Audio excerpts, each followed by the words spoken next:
My name is Siya Khumalo. I'm 31 years old. Oh, now I'm here because I've written a book titled "You Have to Be Gay to Know God," and I'm now answering for it for my heresies, apparently, because everybody's tweeting me saying this is heretic. Have you read the book? No, I haven't. So I'm here to answer for that.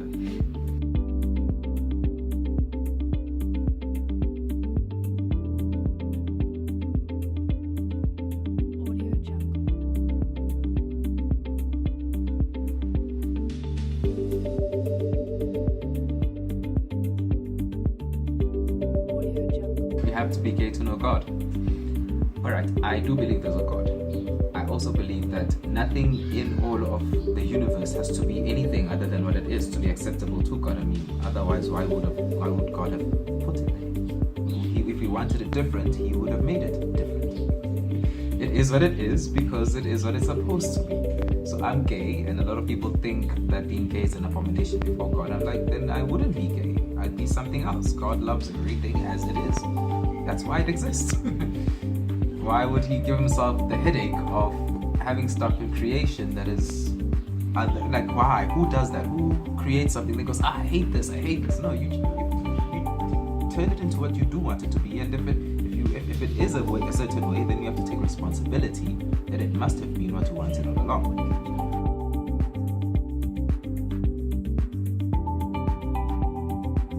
It was 2013, and there was just a spike or maybe a spike in the reporting of hate crimes, murders, rapes. Call them punitive rapes, call them corrective rape, where somebody thinks you are lesbian, I will change you, I will fix you by raping you.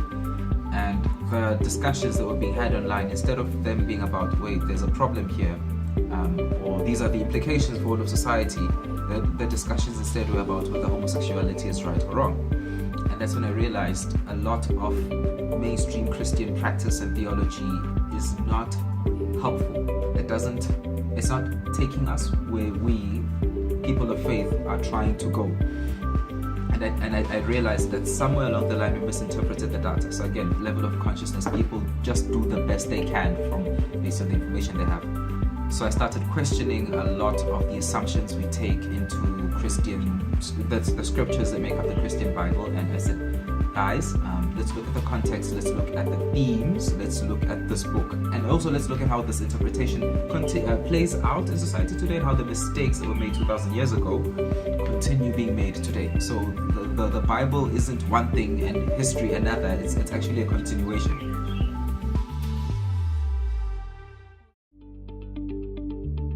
It was meant to be a nice, polite book for Christians about the Bible.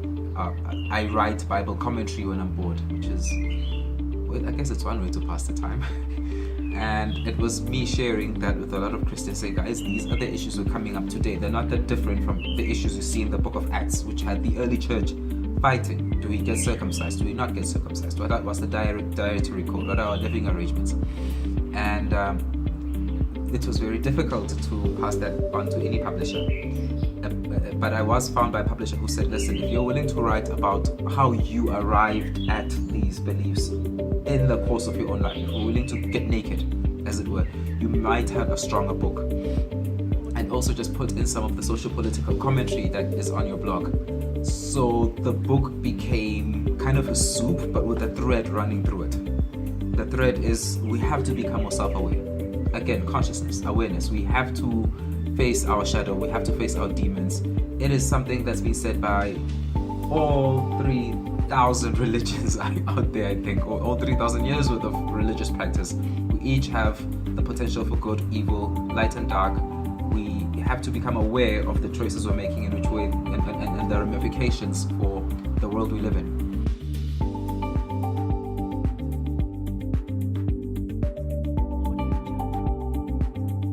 It's tricky because there's a lot of admin involved.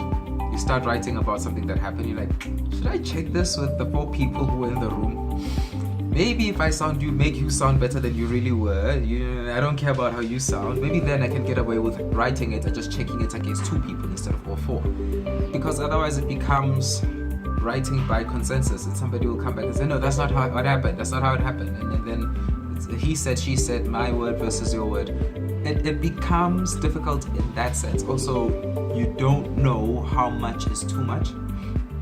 I thought the guy named Daniel in the book would cringe at some of the sex scenes, the things I wrote. I sent him that part of the manuscript before it went to print, and he's like, if you think it's okay, then I think it's okay. I was quite surprised by that.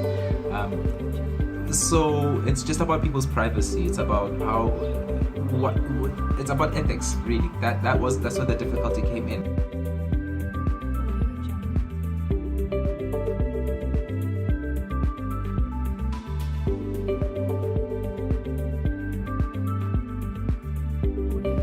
The onus, I believe, isn't really on us to do the work. It's on, I always say, when it's easier to get away with being a sexual harasser, it's easier to get away with being a woman beater and a rapist than it is to get away with loving somebody of your own sex. The problem isn't with the person who's doing the loving, it's with everybody else.